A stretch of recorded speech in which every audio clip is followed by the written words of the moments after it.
Hello and welcome to a special year-end episode of the MHG podcast. Look, life is rubbish. Hey, the last couple of years have been a bit rubbish in all fairness, so we're here to bring you a little bit of joy and some light in your lives. And we've got a special episode this week. Once again, I'm Bradley, and I'm joined by the Christmas spirit himself. Either that or he stinks of Christmas spirit, one of the two. It's Stu. How you doing, Stu? Oh yeah, I managed to stay sober enough, long enough to get on the podcast, and that's about it. But, no. We bought some alcohol for Christmas, as everyone does. It's tradition. Do you want to know how much of the alcohol we've managed to get through? Go on. Not one drop. Yeah. We are rubbish. We're crap as well. We did the exact same thing. Well, we didn't even get any in because we've still got some from like 5 years ago that we were like, oh, that's really nice. We'll have a little snifter on Christmas night. And it's like, we'll that's have it. A word you don't hear that often, a snifter. I know, right? It's a good one. Yeah. And we were like, yeah, we'll do that every night, like over Christmas. No, we didn't do that. Didn't do it in the subsequent years. Still got half a bottle. Said that we would do it this year and not had a drop, not had any sherry, not had anything with alcohol. And we don't drink anyway. But we've failed to drink at Christmas. So I think we've let everybody down, certainly all the British public. Yeah, we do. I mean, obviously you didn't have sherry because you're not 106 years old, but... True. But no, we bought like a bottle of Baileys, a couple of like packs of cider, and I saw we had to pop to Basildon for something, and there was like a world food style like shop. I had in there a strawberries and cream flavour cider. I was like, oh yeah, I'll give that a go. It was like a Brothers one. So I got that. Especially, I was going to have that Christmas Day as a treat. No, didn't have it. And also, do you remember Dooley's? It's a toffee liqueur. Oh, right. I think I've seen it. Used to come in that garish blue and red bottle. Yeah, I vaguely remember it, yeah. Right, it looked like it was aimed at kids. But I love that shit. I haven't seen it since about 2005. And we was randomly, we was talking about it a couple of weeks ago. It was like, oh yeah, I could never get hold of it. Always used to enjoy that at Christmas. Anyway, we're going through B&M to try and pick up a couple of last minute bits because it had been paid, so we had to pick up the last presents we was delaying. In B&M, we saw this tiny little gift set of one. It was like a little bottle of Dooley's and it had a little chocolate in it. I was like, oh my god, I can't believe that. And she went, oh, I'll tell you what, let's get it for you. I know you really like it. And I was like, I said, oh, you haven't got to. Don't worry about it. She went, no, we'll get it. Turn around, and on the shelf behind us was a full-size bottle, like a 70 centilitre bottle. And I went, right, okay, sack that one. I want that. I can't believe it. Like, we talked about it for 2 weeks, talking about how you can't get it anymore. And then there it was on the shelf in B&M bargains. Nice. And you've not had a single drop of it? No. Because now it's that case. It's that thing of, I love this stuff, but if I can't ever get it again, it's going to go to waste. So I won't enjoy it through fear of I won't be able to enjoy it down the line. Ah, the old trap. Yeah. Yeah. Yeah, it's that thing you do in video games, isn't it? Like, you can be crap with money in real life, but you're brilliant at saving your gil in your Final Fantasy games and stuff like that because, just in case you need it. Oh, yes. I always end these games a complete millionaire with like... Oh, yeah. Yeah, I can open a shop. I'm loaded at video games. Honestly, I make Jeff Bezos look like a peasant. I know, right? Yeah. I can buy and sell like the Final Fantasy world 10 times over. But real life, I'm literally a small disaster away from needing Lad Baby to be a dickhead. Oh dear, we're not going to go too far into that because Jesus Christ, that Tory wanker needs someone calling him out. Which has been happening this year. People are getting fed up with Lad Baby and their sausage roll song and their Feed the UK parody. Just give money to food banks, by the way, people. Yeah. Don't give it to charity songs. Yeah. That's all. I think that's all we'll say on that one because we're not going to bring the tone down this week. I agree. Because what isn't a Tory wanker and isn't about sausage rolls, and I don't think. Oh, there is a sausage roll video game. But do you know what else can have sausage rolls in it? Segway. What's that? It's video games, Stu. It is video games, Bradley. Yes, it is. And I already broke the segue previously to that by saying, anyway, carry on, Stu, right? We're not doing what have you been, what we are doing, what have you been playing, obviously, but we're talking about what's the best games of the year, the definitive list of best games of the year in no particular order. We've got 3 each, but there's only 5. That's a mystery for you, if you're listening. A mystery better than a glass onion. That's topical. Yeah, that's topical. It is, enough. yeah. That'll age well. Yeah. Yeah, that'll age really well. But anyway, Stu, tell me, what's the favourite of what you've been playing this calendar year of 2022? Yeah, we always do like what we think were our favourite games rather than what we think are the best. And it's weird because I do have a list of what I think were probably the best things that were released, and they do kind of align. But they never completely align because I just like stuff that you can just slap on and immediately start smacking stuff around the face. And yeah, no, okay, I'm denigrating. Is that a cry for help? I don't know what's going on there. Yeah, it probably is. There's probably some deep-seated trauma that it's exposing, to be quite honest with you. But no, I do like immediate games. They're not the only things that I play, but I do like games with immediacy. And the first one I'll talk about is Horizon Forbidden West. So you've not actually played this one, only a little bit, didn't you? You didn't get a chance to really kind of go into it. I've not played this one at all. Right. I am waiting for the inevitable Steam Deck verified release. Yeah. Yes, indeed, and there will be. How are they getting? Oh well, that's a different question about next week. Zero next Dawn. Week We'll talk about chat. Zero Dawn. But yeah, so it's a strange. A lot of people think, oh, that's a strange choice because it's a very imperfect game. But there's a good few reasons I like it. So the first reason I like it is that it takes big swings and it really goes for it, and it doesn't always hit the mark by any stretch, but when it does, it really does. And part of that is the imagination of the world. So it's an incredibly imaginative world that they've built. So just like God of War Ragnarok, it's got an incredible sense of place, and it does that with a lot of skill and a lot of thought. It's very surprising in places. I always remember that what always sticks in my mind was coming to a sort of swampy area, and it's got lots of there's a lot of dripping from the trees, and there's mist, and these stalker creatures, mechanical creatures, come after you in it.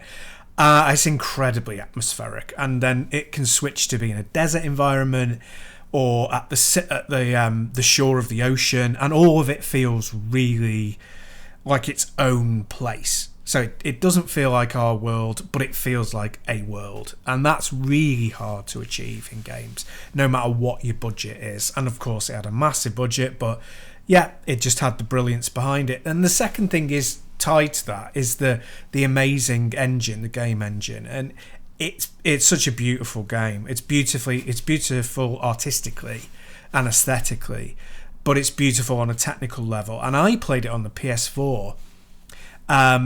It's got a rock solid 30 frames per second, never varies.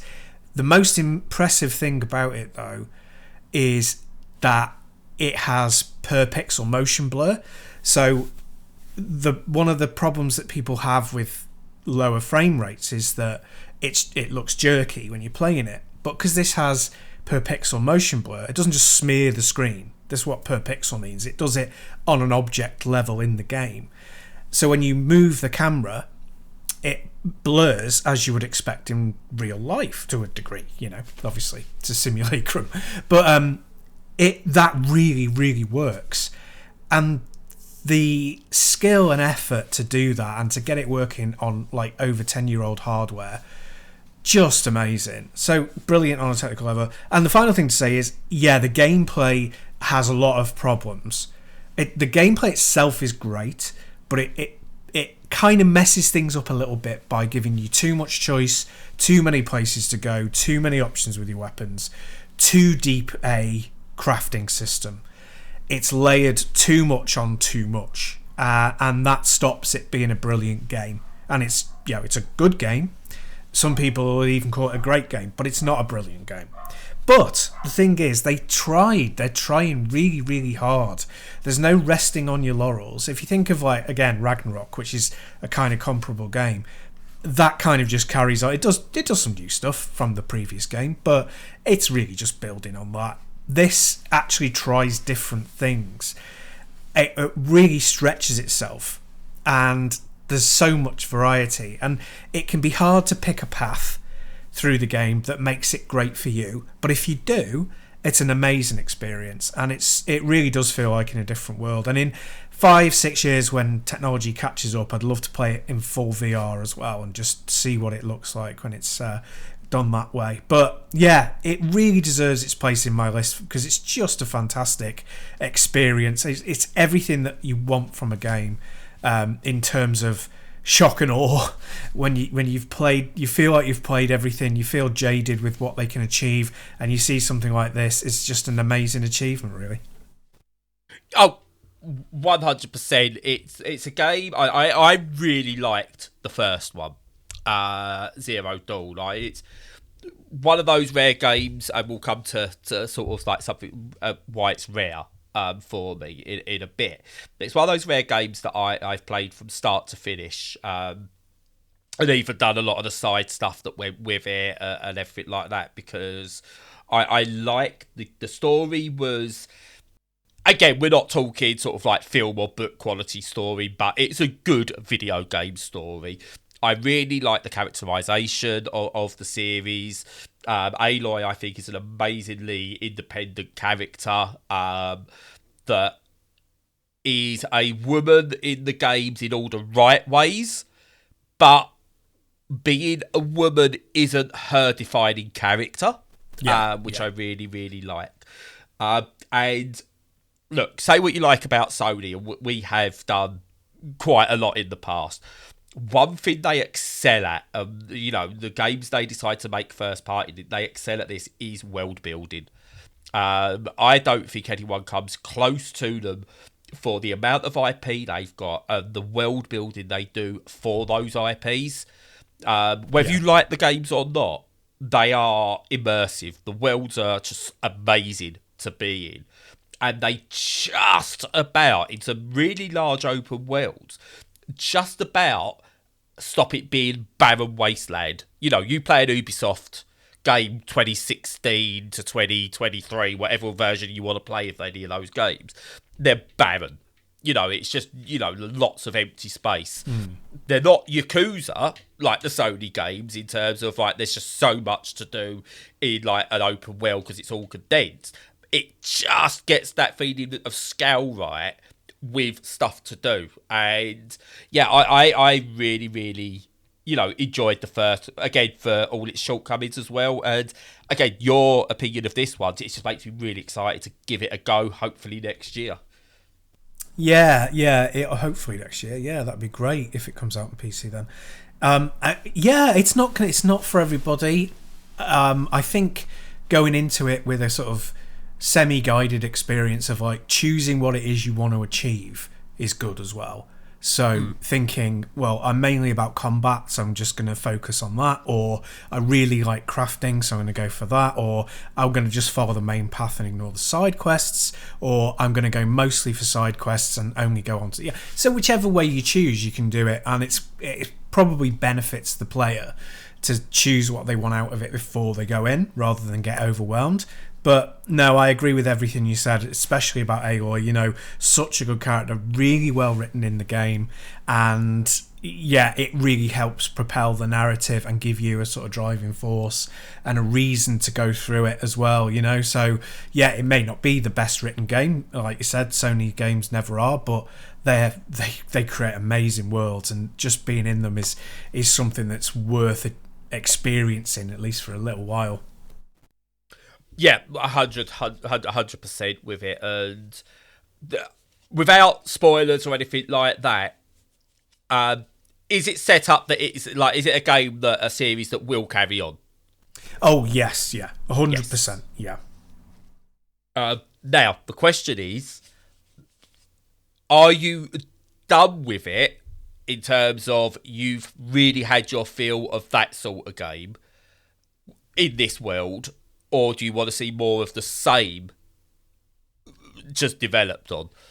Well, I keep coming back to Resident Evil. It's like become the touchstone of this podcast. But I keep coming back to how what they've done really well over time is evolve the series, but not completely get rid of the roots. And I always like to see evolution, but I always like to see the roots of the thing exposed as well, and games still made in that environment and in that style. So I actually don't really mind which way they go. I would like, for Guerrilla's sake, for them to go in a different direction, because I feel they did that with moving from first-person shooters to third-person action. I would like to see what they did if they take a swing at... I mean, even if it's something I'm not a big fan of, like Soulsborne-style games, I would like to see them give it a go, because I want to see that studio develop.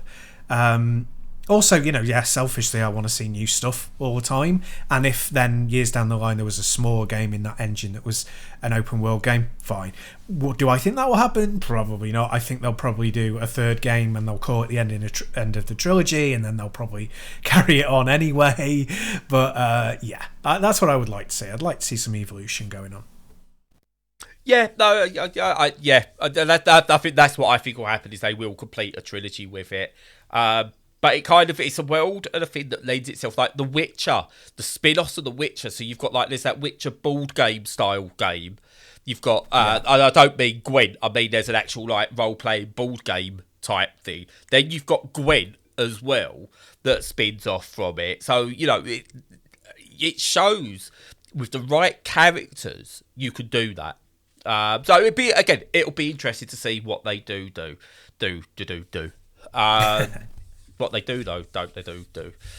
But yeah, no, it's one I really, really want to play, and it's one of those games where I don't want to play it on PS4 because it's one I want to save for if I ever get a PS5, and it's one of those games that makes me want a PS5, or I'll play it on Steam Deck. Yeah, absolutely. There's I know that you're going this way, even though you're not that bothered about frame rate as much as other people, but that kind of consistency, the lack of tearing, the smooth frame rate, the polish on day one is becoming increasingly rare in consoles. And the ones that do it so well. And Horizon was there were a couple of things on the PC, but forget that. On the PlayStation itself, absolutely flawless. God of War Ragnarok came out absolutely flawless. You play it on PS5, it's what you want from what you would expect from a game and so rarely get, which is just smooth, polished, looks brilliant, plays brilliantly, doesn't chug, doesn't mess you, pull you out of the experience. Increasingly rare, and it's great, and it should be championed when it actually happens. So I can well understand you waiting for a next gen version. Excellent. If anyone wants to buy me a PS5, I'll gladly take one. Just saying. I know. I'll barely play it, but because it's not a Steam Deck, but I'll gladly have one. Yeah, well, we're asking for stuff. I'll have a 4080 for my PC, thanks. Yeah, that'd be great. I don't know who we're asking, but I'll take it. Santa Claus. He must have some leftover stock. Yeah, probably. Yeah. Anyway, Easter Bunny, maybe. Yeah. Moving on, we're nothing if not varied on this show. Stu likes these games, and I'm surprised we've got a 2022 game in there, in all fairness. But he likes his games from 1922. I probably do in some way. I'm a weirdo. It's best ignore me. That's the safe option. To be fair, if I was to actually do my favourite stuff for the year, there would be probably a bit more retro in there, because I've rediscovered retro properly this year thanks to Steam Deck. But we're talking 2022 releases, and the first one I'm picking is from my favourite video game developer, and one of my favourite genres, and that's Sam Barlow with an FMV game, and that's Immortality. Now, again, I don't want to talk much about story or too much about it because, which is probably not ideal for an end of year roundup of our favourite stuff. But you need to play this game as uninformed as possible. That's all I will say. So Stu will edit in a marker of when you could tune back in if you don't want to get me spoiled at all about it. But anyway, Immortality for me is Sam Barlow's magnum opus. It's a masterpiece. Everything about it just has built on his previous titles. The storytelling, the acting, the concept and everything. It blurs the lines between what a video game is and a TV series, a film, a book, and storytelling. It just blurs all those lines in a way I've never experienced before. Her story, I think, was absolutely brilliant, and the central performance in her story was out of this world. And for the actress to carry that all on her own was just, it was brilliant. And then you had Telling Lies, which came out, and that was really good, and it was his foray there into multiple actors, and I really liked the gameplay of that. Again, I felt that worked really well. The performances were great, with, Poundland, Tom Hardy, and the girl from that Scrub season we don't talk about. But I, again, really enjoyed it. But that Immortality, I just absolutely, it's, a game that's going to live with me for absolutely forever. You kind of got this mystery behind this actress called Marissa Marcel. Who she was, a film star who only ever starred in 3 films and then just disappeared off the face of the earth. And you kind of take on, don't actually get a role as such. This is where I really like it. You are a character within Immortality, same as you are in her story. You take on a role within the game, and your role is you're trying to piece together all this footage, this archive footage, to sort of like restore these films and then try and, at the time, uncover the mystery of Marissa Marcel. And you kind of go between the different scenes, and you can click on anything in the image and it will find something else in another scene that's to do with that. You've got some really nice light-hearted moments. You've got some professional interviews in there. You've got behind the scenes. You've got actual footage of the film. You've got some really dark things in there, and there's a couple of really shocking moments. There's one of them is a sex scene, and it's a behind the scenes part of the sex scene, and you kind of realise how grubby and grimy some of this stuff would have been in Hollywood in the day and stuff like that. And it just takes you so many different places and takes you on an emotional roller coaster. It really, really is. And the central performance of Marissa Marcel is the outstanding performance. But the supporting cast as well really make it. You actually get a lot of characters in there that stay in your memory. You could pick up on a character, on one of the characters early on as you're doing some stuff. And then hours later, you come to someone else. Or you come back to them and you remember them, but you haven't seen them for ages, and it kind of all starts to link together, and the story unfolds. And unlike her story, which you came to a conclusion at the end, there is more of a conclusion here, but it's still what you make of it. And honestly, it's, for me, these are the fighting fantasy books. The Ian Livingstone books and everything. They're those in a modern format, but the greatest example of them. FMV games used to always be mocked because they were essentially a couple of videos with a branching interactive point. And what Sam Barlow's done is turn it into something completely different. He's reinvigorated and changed the genre beyond anything anyone could have imagined when we first saw like Night Trap or Mad Dog McCree and things like that. And yeah, it's just, for me, again, it's not perfect. I know a lot of people aren't too keen on it. And for me, the best media, films, books, games, the lot, are the ones that not everyone agrees on. And this is one of them. For me, it is just something so special. And yeah, it's why it's one of my favourites of the year and of all time. Superb, yeah. No, so it's in my top 10 of the year, which it speaks to its quality and difference, because I didn't even very much like it as a game. Yeah. But I don't think you're supposed to. I don't think that you have to. No. I think you have to get an appreciation for what it's doing and let it work on you and work on your brain. And it's like one of those films. I'm not saying that it's like a film, because ironically it's not like a film. It doesn't feel like a film. It feels like you're doing a mixed media investigation, which is what it's supposed to be. It feels like what it's supposed to be, which is really difficult to achieve, I think, and so I'm very impressed with that. It doesn't feel like a film, but like a film, it can be watched to experience something rather than to be entertained, rather than to be taken away or made happy or give it, have your pleasure centers fired. It doesn't seem to want to do that. It seems to want to go, I'm going to take you places, and some of them you won't like. You might get a sensation of accomplishment from working things out, but the rest of it is going to be very difficult.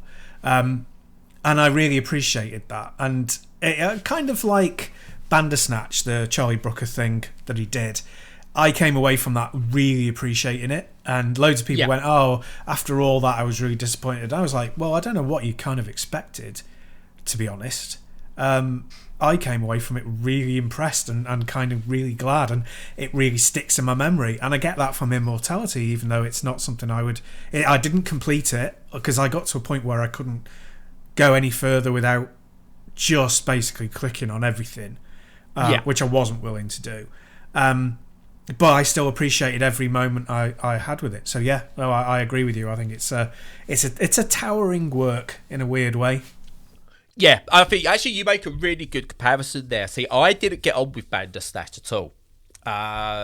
Which surprised me, because for me this is, it's a full motion video experience game almost. But I felt that had more in common with Night Trap than it did Her Story.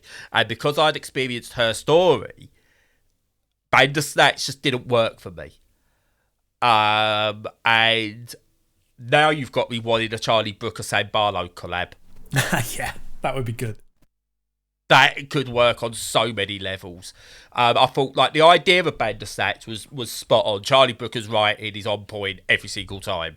Or the teams he gets in. He knows what he's created. I just felt the execution was more Night Trap than Sam Barlow. But yeah, Immortality. You were right. A good film, a good book isn't one that you just come away going, that was so entertaining and fun. It is the ones that live with you for whatever reason. Not just make you cry, they can make you angry. You could hate the film, but they leave an impression on you, and that's what Immortality will do. You won't come away from it going, alright, it's alright. I don't think that's possible. You will love it, you will hate it, you will feel a range of emotions, but it's certainly one where you're not going to go, whatever. Yeah, it could never be described as a meh game. It's no.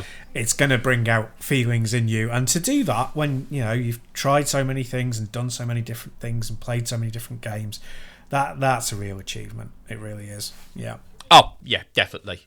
Anyway, moving on from FMV and missing actresses, what have you got next in our variety of quality street games? Quality street games, there's the title. Well, it couldn't really be more different. It's from the sublime to the ridiculous, because the next one is Teenage Mutant Ninja Turtles Shredder's Revenge, which is about as anti-intellectual as you can get, really. So, but it's totally. I mean, Michelangelo's got some philosophies. Come on. Well, yeah. Plus, they're all named after famous, artists and Renaissance figures, aren't they? So exactly, you can't get any more highbrow. I know, right? Oh, yeah. It's one of those things that's happy to label itself as dumb fun, I would expect, but is actually, a very sophisticated brawler, as brawlers go. And yeah, it's so good. I honestly think that it got a bit of, not of a backlash, but I think some people were a bit disappointed. And I'm not sure why, and I'm not sure what they expected. Whether they wanted another Streets of Rage 4, I don't know. But what's great about it, I mean, you can't get over the fact that the first thing that obviously hits you are the graphics, which are absolutely superb. Mm-hmm. When you compare them against the old games, they're such a beautiful continuation of them. They look so good. They're packed with character. They're evocative. They're nostalgic. They're beautifully animated. It's just entirely aimed at being fun and silly. Completely gets that, and it never wavers from that all the way through. So that's fantastic. It's great to have something that's just silly fun, and that's a kind of more high profile game. There are lots of silly fun indie games, but there aren't that many that reach the wider public consciousness these days, because most of them are like shooters or whatever. So it's lovely from that kind of aesthetic and nostalgic level. But as a beat 'em up, it's absolutely great. It's not Streets of Rage 4, which is always been more Final Fight kind of tanky, slow, getting overwhelmed, and your skill and timing gets you out of it. This is much more of a style of your speed is the key factor, your ability to move around the level and not stay in one place and use the environment to your advantage, and carefully curate when you're in the air, when you use your aerial attacks, bouncing off characters, using throws to manipulate them. So it's got all of the classic beat 'em up stuff, but it also layers in a lot of motion and really reinforces the importance of your physical position in the screen whilst jumping and using aerial attacks, like I say. So it does that really, really well. And it also gets that balance right of being fun enough to, you can kind of button mash through a lot of it without being too heavily penalised, but also it rewards skill, and that's, you'll get the most out of it when you put the effort into it. So it kind of succeeds on every single level for me, and it's a shame that it's not really got the recognition that it probably deserves. But, on the face of it, it's a fairly simplistic game. It's never going to appeal to everybody anyway. So hopefully the enclave of people who like it really like it, and it would be really nice if we could see more of it. But if we don't, a beautiful drop of like cartoony happiness in the midst of a fairly dull and kind of depressing year, really. Yeah, totally. And it's obviously the proper Turtles as well. The original Teenage Mutant Ninja Turtles, the only ones who count. Yeah. Don't get me wrong, I love the original movies. They're bad, but I love them. But whenever you say Turtles to me, this is what I see. I've seen some of the TMNT reimaginings and things like that, and yeah, fine, but that's not the Turtles. The Turtles are the 80s style originals, and they still, character-wise, you can see, like, even in the pixel graphics of this, you can see their personalities shine, which is something I feel any modern retelling of Teenage Mutant Ninja Turtles has got rid of. It's not worked by getting more serious or more modern. It's something that needs to be 80s camp still, and the game's got that in spades. And it's surprising when you then go back and play the Turtles arcade games, because this is what you remember them being, compared to, I think we spoke a couple of weeks ago about the Cowabunga collection. This is what I remember the arcade games being. This is not what the arcade games actually were. No. It's got all the quality of life that it needs to sort of like make it work today properly. And yeah, I've not finished it. I'm not very good at these games. I enjoy them. That seems to be a theme with a lot of games for me. But it's absolutely brilliant, and I hope that we get a new Turtles game down the line in this style, or even maybe remake the Cowabunga collection in this style. Yeah, I don't normally care about remakes very much, but I would happily see them remake them in this graphics engine. I think one of the things that everyone kind of like raves about, like the Simpsons arcade and stuff, and X-Men by Konami in the early 90s, but I compared to most people, I've played them recently, and they don't hold up as well, because there was a problem with Konami programming these things where they didn't get the impacts right, and replaying the Cowabunga collection is the same, and it does feel a bit mushy. The connection with the hits isn't great. Your footsie work so that you're close enough without being hit, but being able to hit them isn't precise enough. So, I mean, all of this stuff won't mean much to most people, but for people who've played a lot of beat-em-ups, it will. And that's what they've corrected the most in this, that the actual fighting is done in such a way that it feels impactful and crunchy, and that on top of that, the characters feel really different. They all have their own move sets, which is very important. But yeah, the most important thing they've done is they've tidied up that Konami thing of not making it feel impactful, in the exact opposite way of Capcom, who made everything feel impactful, and why they're the masters of this type of game. But yeah, no, it's just great. If you're on the fence and you've not played it, I'd say definitely play it. If you even have any interest in these games, and they're not for everybody, but if they click with you, then they're so good. They're so good. Yeah, and I dare you not to wet yourself a little the second you hear the theme tune kick in. Yeah. It's so good. It's one of those, it'll never be bettered. The first iteration, it's just so good. It is. Oh yeah. And I'm glad, like, in the UK we get the ninja version now, not hero. At last. I know. It's like, hey, we've grown up a bit. Yeah. Ninja, we're not scared of ninjas anymore. Nanny state. No nunchaku. You couldn't have those in it. No. You could have a sword, but no nunchaku. You can have all the violence in the world, just not from ninjas and nunchucks. Yeah. Oh, I don't know. But yeah, no, absolutely wonderful game. And again, I think the last two games we showed what's wonderful.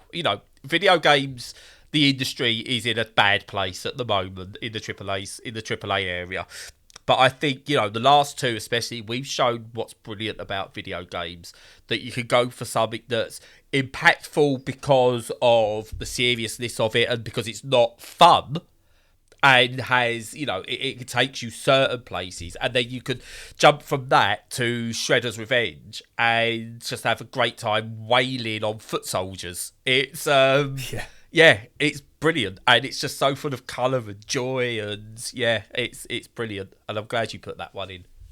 Me too, yeah. I mean, I do think about these things quite a lot. And it bullied its way there just on sheer exuberance, which is always a good thing.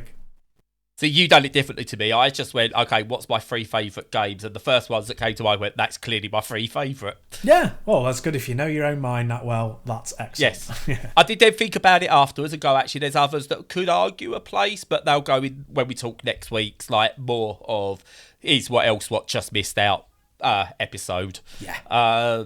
Just because it's going to be first thing in the new year and we could ease ourselves in. So it's a lazy episode next week. Marvellous. Moving on, my next choice is a game that bucks the trend for me. Generally, if a game goes over 20 hours, it loses me, or it's got to be pretty special to keep me engaged. Persona 4 Golden did it. I got like 60, 70 hours, whatever it was. I threw that one on the Vita. Horizon Zero Dawn done it. I think that was a little over 20 hours. and you know, so on and so forth. But generally, a game needs to be less than 20 hours for me to really stick it. Again, finding out recently that's due a lot to ADHD, and ASD and things like that. So my next choice is Persona 5 Royale. Or Royal, sorry. I keep saying Royale. It's not Royale, it's Royal. Yeah. And I've not finished every side mission. I've not finished every single social... Well, all the social stats I've got up. But I've not finished every confidant link to max. And I didn't even get, like, the true ending. So technically I could go back and do the extra semester. But I got 107 hours, I think, in the end to complete the main story. And that's unheard of for me. I got going at the second attempt, because I did have this originally on PS4, and I can't play these games on a big screen. You just will not keep my attention. I need to be head focused, handheld. So Steam Deck, yeah, brilliant. That's me sorted for Persona. Playing it handheld, and it's such a good game. Such a good game. The writing in it, I think, is underrated.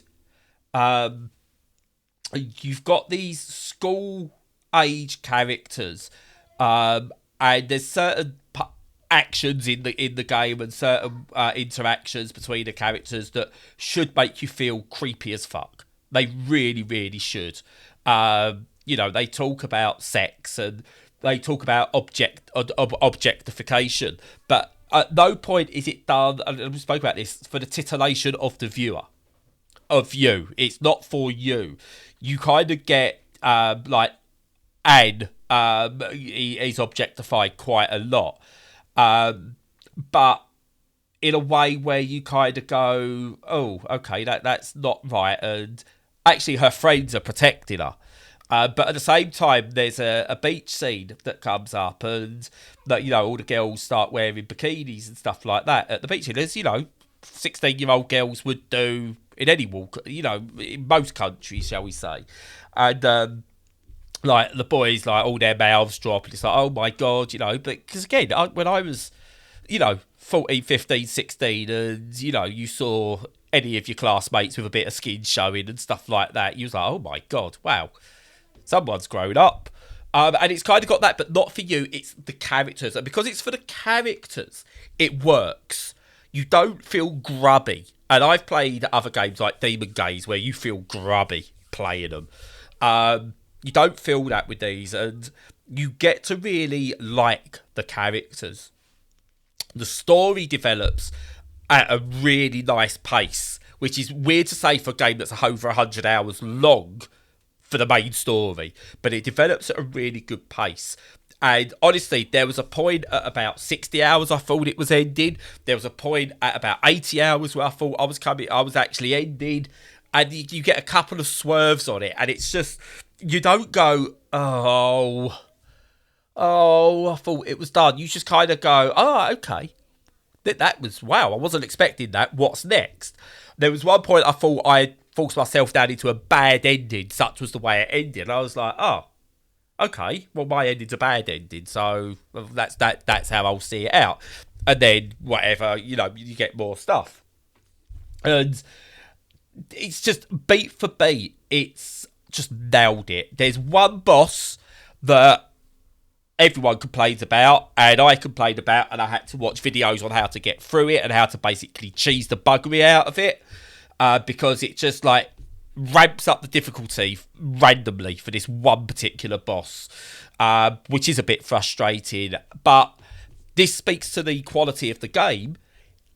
99 times out of 100 with other games, I would have gone, I'm done now. I got to the end of Demon Gaze. The final boss was a bitch, and I really did not fancy it. I just went, oh, I can't be arsed. One boss left to beat a game, and I just went, nah, I'm done. Yeah. I went, no, I'm getting through this. I am getting through this, and because I want to know what happens next. It's just an epic. And the Persona games, you know, are good. Persona 3 Portable was good from what I remember of that. I didn't actually finish it, so I can't wait for the the remaster of that to come out. Persona 4 Golden is amazing, but this just tops them all. This is the best Persona game I've ever played, and it's made me really appreciate the genre more than I ever have before. And I'm gonna go back and play some of the other SMT games, but this is just a genre-defining game, and it's one of those, I think, even if you've never played one of these or you've only ever dabbled in it before, this is, even though it's over 100 hours minimum, it's a great jumping in point because it plays well. The quality of life improvements over the years have come into it. Storytelling's good. It's got decent accessibility settings built in, cooked in. Nothing really you need to change. It's got, it's voice acted in all the right places. It's subtitles. It's readable. The fonts are considered. The graphic style works. The anime sections are really, really good, and it's just everything about it. And the balance between dungeon crawling and the visual novel stuff works really well. I don't care that I can spend nearly 5-6 hours on a story beat and then go and spend another couple of hours doing dungeon crawling, because it just molds together so well. And to get that right is just, it's not easy. I've spoke about games this year that have got that utterly wrong. This doesn't. It's brilliant. And I can't believe I've completed a 100-hour plus game. It's just superb. Yeah, we've broken Brad with this game. It's turned you into something else, hasn't it? You're wearing like one of those funky masks and developing different characteristics, and you've gone down the rabbit hole. And quite rightly, and I agree, it's in my top 10 as well. It's just completely, again, different. It's just reinvented so much. So it's taken some of the best things about Japanese RPGs and stuck them in there, and about visual novels and about sort of scripted sequences and the way that they approach storytelling, and all of it's pretty much unique to what you can achieve in video games. You can't really do elsewhere. And to get that pacing correct, and to go, we're going to tell this story, we're going to split it up into semesters so that it's going to take a long time, but there's a reason why it's going to take a long time, because you're going to develop alongside the characters, and very, very cleverly done and incredibly stylish. Just one of the nicest looking games that I've seen in many a long year. And what you actually are really interested there, because what you actually get as well, if this was EA making this, or Ubisoft, or anyone, the way this game is structured, this would have been released as 3 different games at 40 quid a pop. Yeah. Whereas this is one game. And whether you get it cheap or whether you pay the full 40 quid for it or whatever it is, you're getting your value for it. That shouldn't be the defining point. But yeah, anyone else, this is multiple games in a series. The fact this is one game is just brilliant. I've said before that I think this would fit episodic content really, really well, and it's just, I could see them like they may be doing an ongoing Persona gaming series, that they release something monthly, a new story within an overall world monthly or something like that. But the fact they're still going traditional, here's the game, okay, we've got now our special edition version of it that adds stuff and improves stuff, and they seem to have married into that a bit, much in the same way Pokemon does. You get 2 versions of the same game. You expect Persona 6 will come out, and then you'll get, I don't know, Persona 6 Melon or something like that a couple of years later. Yeah. You have to expect that side of it.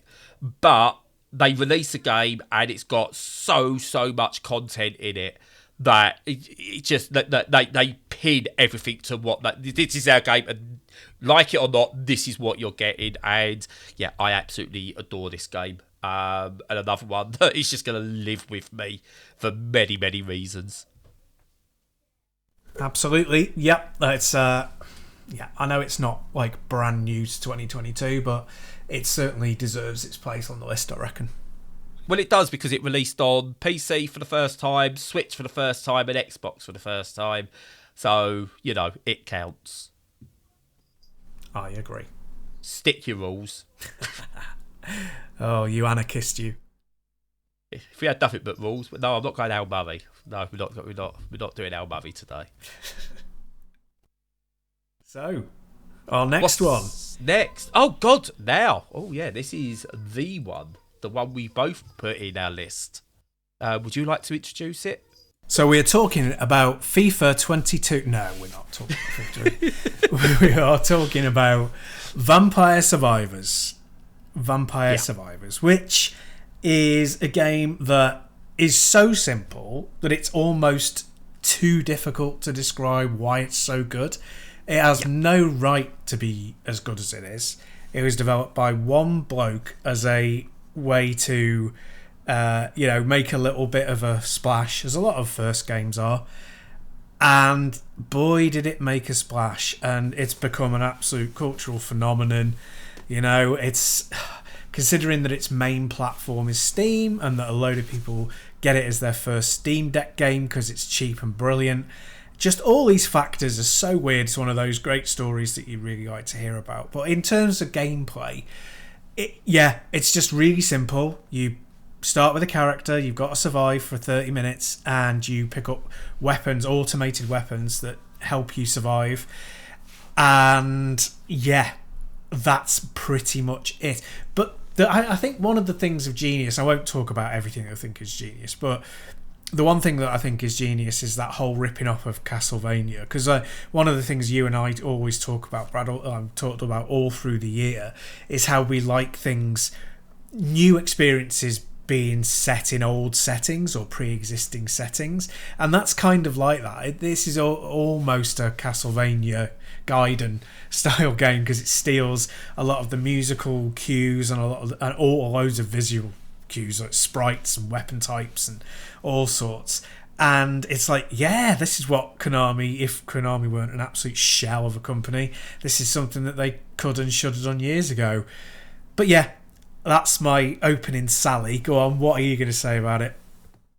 It's rubbish. It's not as good as FIFA. No. Now you said FIFA. I was like, oh yeah, of course, FIFA.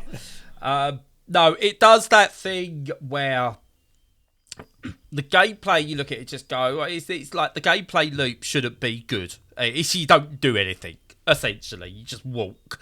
But it's brilliant for that, and it kind of. But what it has that dopamine effect. There's so many things happening on screen, and you get rewarded with chests and crates and lights and noises and bells and whistles and flashes and everything. And it does that so well. That you just hit with dopamine effect after dopamine effect, and what you think might be a half-hour run is a half-hour run, or maybe even a 10-minute run, but you do that 20 times because you just get so drawn into it. And it has that same effect of, and I've been trying to search for the game, and I can't remember what the game's called. I had it on the Switch, where there was this, it was like a platformer. It was a fairly basic platform where you played this girl, you went through and you had to beat up monsters for missions and stuff like that. But it used to sort of like, when you done stuff, you just got like this influx of gems and flashing lights and everything. And it didn't matter whether the game was great or not. It was just so many flashing things and colours everywhere that you just went, ooh, this is pretty. And you played it because of that. And I'm gutted. If I remember what it is, I'll let Stu know and he'll do magical future Stu stuff here. But it was brilliant, and this does exactly the same thing. It's one button, essentially for most of it. Apart from you have to press another button to go. Yeah, God, I'll have that. And it does say it's got that same effect like Super Monkey Ball does, where it's the concept is simple, the gameplay is simple. Tetris does it as well, where you know what you're doing after 5 seconds. You know what the game's all about, and you get everything in that first 5 seconds. Essentially, you go in, you go 1, 2, 3, 4, 5 gems. I think you need to collect. You get your first level up. That's the game. You get better. You can kill things a bit easier. That's the game. You do it again. you get slightly better or something a bit different, or you experiment. That's the game. And that loop doesn't get boring. Even after you've beat a level, you're not done. You want to go back because you're like, well, I've done it with that, but I've got all these unlocks left to get. What are all these unlocks and what do they do? And, oh, that done that. Okay. Oh, look, you can they're this, and it's an actual map. Oh, there's things. There's actually a point to this. There's a map that tells you that there's things over there, and that's the question mark. So that's got to be something. So you do it and you fail. You fail miserably, and then you go, okay, well, I'll give that a go. Oh, I've unlocked this other thing now, and this says that I can combine these two weapons. And if I combine these two weapons, I'll get this special weapon. So I know that if I get that, I could do this particular build. So you do that. And then you go, right, okay, so what can I combine that with to get further and further and further? And you become, essentially, you get to a point where you just become an all-powerful being. And you can do it with one character and complete every level with one character. Or you could go and unlock another character. And if you if you get certain things, you'll unlock new hidden characters, and they've got different starting weapons, and you build different builds, and it's just layer upon layer upon layer upon layer, and it just all merges together in a way that is so difficult to convey to somebody of how special this is. Because I took a break. I had an early access version. I did take a break from it, and then I went back to it. And the game hasn't changed, but it's changed in so many ways. But it's the same game. And again, the only thing I can compare it to is Tetris. Tetris has not changed, and it's still the same basic game. But Tetris Effect is completely different to Game Boy Tetris. But they're the same game. You play one, you can play the other. It's the same with this. No matter how much this game develops, you've played the first one, you played this first time round, it's the same game, and you will get, even though it might be different overall, it's the same game, and it's all the better for it. Yeah. Moving away from its first principle would have been a massive mistake, and it doesn't. And it's just so simplistic. It's like you say, it's what I feel it does completely differently and completely brilliantly is that it's like you said, it's like one stick movement, and it's like Pac-Man, or it's like any game like that where you can just pick it up and get it immediately. But the one thing that it does that the game couldn't is that it throws thousands of enemies on the screen, and that's the thing that is still quite unique today, because I think we mentioned it when both of us first started playing it. Even with the increase in power of computers, where you can do pretty much anything that you want, developers have focused on making things shinier and prettier and all of that, whereas this has gone, no, I'm using that power to put thousands and thousands of enemies on the screen at once, and I'm making a good game out of it. And that is unique. It really is. That constant pouring in of hundreds of different creatures is still a unique feeling, and you don't get it elsewhere. It really makes the game stand out. No, you say that, but the only other place you get that is in a Musou game. So your Dynasty Warriors, your Persona 5 Strikers, Legend of Zelda Warriors, I can't remember what that was called, Rival Warriors, sorry, those sort of games. But this is just when, instead of like where they've got like Dynasty Warriors 9 and try to layer new stuff on it that changes the game, this when, actually, let's take away the thing that makes a Musou game even slightly interactive, and yet somehow makes it more engaging than a Musou game. Because your Musou games, you're having to constantly press a button, and it's essentially this: you get hordes of enemies, you take them down with ease, and progressively you take down more, and you get harder enemies, but you can build on it, better weapons, etc., etc. But you're pressing buttons, which you think that's what the Musou games need. It's mindless, you're pressing buttons, but you're interactive. This takes a layer of that away and is better for it. And, I think it lives in the level design as well. Because when you first play it, you just think, there's just endlessly repeating tiles. And you go, so I see what they've done. You just go anywhere in this world and, you'll get certain enemy sets come at you. It's only sort of after a couple of hours and you've unlocked a couple of bits, you actually realise you're in a map. and it's actually a structured level to a degree. Yeah. And that's genius. That it makes you just go, this is what you thought the game was. Actually, no, this is what the game is. There's a point to it. And yeah, I almost want more to unlock, in a way. I think sort of like you get reward. And I think one of my favourite rewards is one of the levels you unlock where it's just this constant overall forest, and you're just taking down flowers and leveling up and leveling up and leveling up, and all you just do, you just become powerful, just taking down flowers for the most part, and that's just brilliant. It's like your reward for some of the more difficult stuff earlier. It just goes, oh, have at it, just take down everything in your sight, and you just wander through. And it should get boring because you're not doing anything in that one at all, because nothing's even a danger to you. Yet, I spent half an hour on that first time out, just going, that was amazing.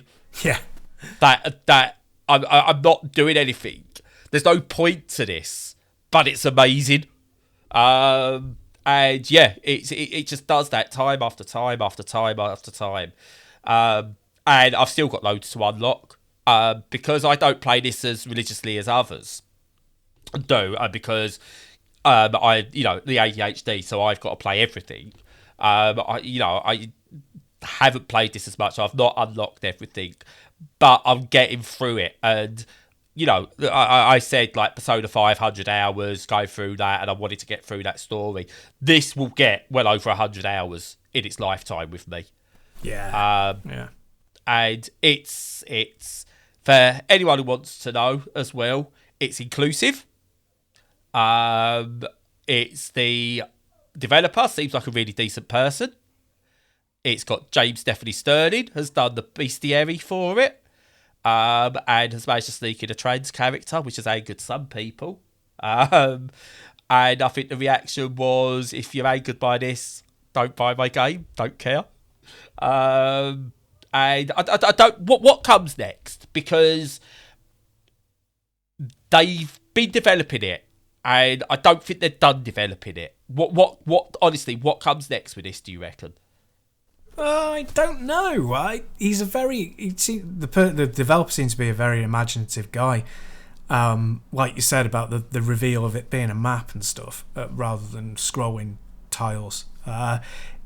He's kind of got a bigger picture plan of what's going on than we recognise, and I think that I would hope that they just move on to something completely different and do something totally different, and that if they're determined to have this as a franchise, that's just sold off to other people so I can forget about it, because I don't really need more than this game in this style.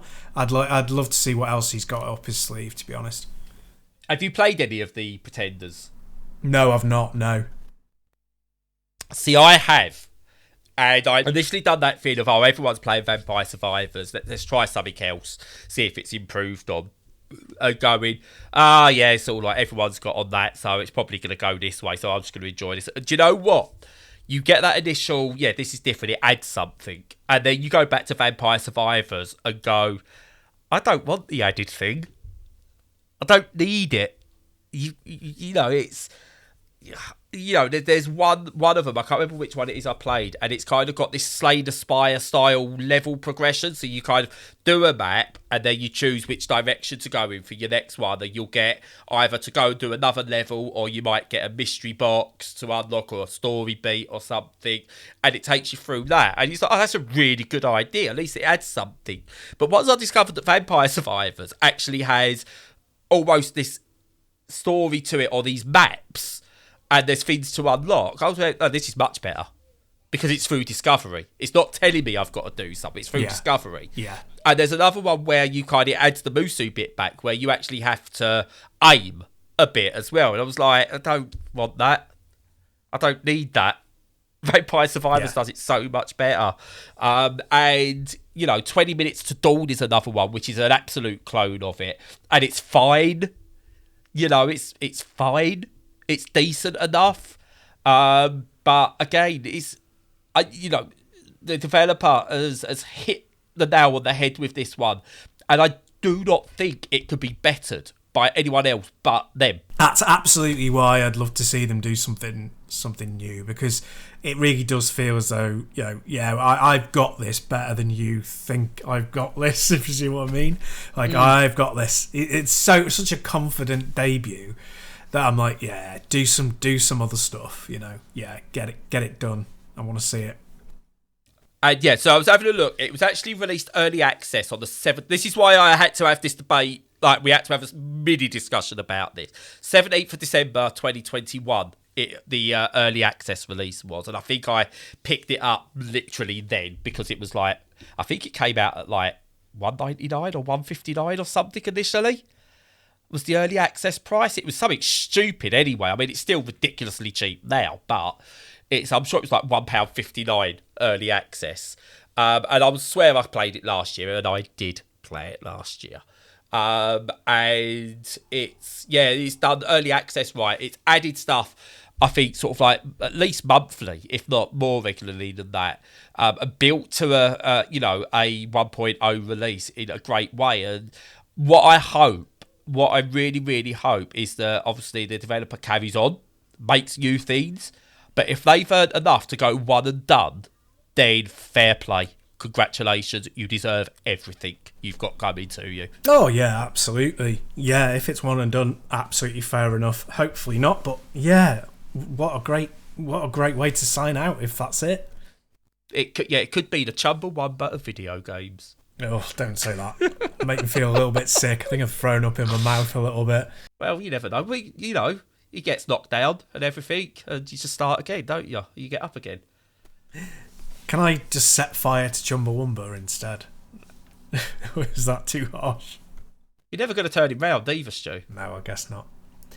And you know what else you could do with this game if you get too engrossed in it? What's that? You can start pissing the night away. Oh. Oh my God, Bradley. Who would have thought, Stu, that we would see out 2022 on Chumbawamba? Not me. Definitely not. But I tell you what, it has been. We say this all the time. If you scratch beneath the surface of AAA video games, if you look beyond Fortnite and FIFA and Call of Duty and rapey Ubisoft games and stuff like that, there is a whole world of amazing titles. We've got a AAA game in there on just this short list in Horizon. We've got AA in Persona, and we've got pure indie in Vampire Survivors and Immortality, and that then in between all of that in Turtles, and we've covered 5 different genres. It just shows there's just so much out there. And next week, we will talk. Not going to talk in depth about any of them, but it's almost going to be a list show next week as we just go through everything else that we think you should at least give a look at, because it's been an amazing year for quote unquote the indie side of video games. Yeah, at least definitely. Mixed in with the horridness. That's one thing I want to see next year with video games. Can we start to hold those accountable that need to be held accountable for their actions? So, we could just actually just enjoy video games without having to worry about what's actually going on behind the scenes, and is it worth actually picking up this game, or are you funding hate? Yeah. Because something I can guarantee you that won't be in next year's game of the year, Stu. What? It's Hogwarts Legacy. Oh God, no. No chance. No. Because it's apparently been confirmed you can't be a trans character in Hogwarts Legacy. There's a shot. What a surprise, yeah. And she kicked off someone who said they won't be buying on Twitter to show that this isn't intrinsically linked to J.K. Rowling. Some people like to sort of like say, well, it's not going all to her. She kicked off at someone because they said they won't be buying it and blah, blah, blah. And there's a whole thing on Twitter with her kicking off. So she knows very much about this game and she will be getting a lot of proceeds from it. Don't fund hate. Absolutely. I can't remember where it was, but they said, in response, oh, that's it. It was on TikTok. A response to people saying, but all the teams that have worked on this and all the developers, and they've already been paid, mate. They've been paid. If you don't buy the game, they've still been paid. It's a win-win. A lot of people who have worked on the game will have not been aligned with what J.K. Rowling is, and they'll still have got paid. So don't buy the game, and relax in the fact that the people who actually did the work actually got paid. So, and they won't get rewarded if it don't sells gangbusters, because that goes straight into the pockets of the CEOs. Exactly. And yeah, precisely. So look, if you're going to buy Hogwarts Legacy, you was going to spend 30 plus quid, buy 10 copies of Vampire Survivors and gift it to friends. Yes, yeah. Or do the trick that I often do if I'm getting it on a console, buy it second hand so that the horrible people at the top don't get any money from it. Or pirate the fuck out of it. Absolutely, yes. Hit the high seas. You're morally... Seeing as we're on to Vampire Survivors, and James Stephanie Sterling has a role in Vampire Survivors, look, you are morally obliged to pirate Ubisoft games, EA games, Activision games. Morally obliged. And they are also some Warner Brothers games. Yep, I agree. It's weird. Just like as always fun for that, I used to sort of like not be anti-piracy, but I was like, yeah, you shouldn't pirate. You know, it's not fair on those that have worked on it and stuff like that. But my stance has also become going, AAAs are corporations now, and screw them. Well, you can't just... the important thing with the world is to keep learning and to keep changing and to evolve, much like a Pokemon. You've got to keep going forward. You've got to catch them all. This is really going down a Pokemon stream I wasn't really thinking of going to do. But yeah, you've got to evolve. You've got to change your perspective on things because the world changes, and there are circumstances where this is the right thing and this is the wrong thing, and then they change, and the world has changed, and we have to adapt. So yeah, I would not feel guilty about pirating that shit. Exactly. So what you're really saying is, if you get knocked down, you've got to get up again. Oh, I hate you. Oh my god, I hate you so much. The bloody song's going to be in my head all day, you twat. Do you know what, Stu? What? I'm going to save you right now. I'm going to shut up now. Good job. I'm never speaking to you again. You're done, pal. Right. That's the end of an era. Yeah. Oh, jeez. So, good enough place to end it, really. Unfortunately, had the ghost of Christmas Chumbawamba past thrown up in our faces, but we'll get over it. We'll get over it. Hopefully you've had a good Christmas. It can be a challenging time. Both Brad and I have had challenges over this Christmas period, but as we said, we want to bring a bit more light into the world if we can, make things a little bit more hopeful. To that end, we have all of our content on the socials. We have the Discord that you can join and chat about any subject that you like, including mental health. But that's it for us for this year. Hope you had a good 2022. Hoping 2023 is better for everybody. And in the meantime, stay safe and stay sane.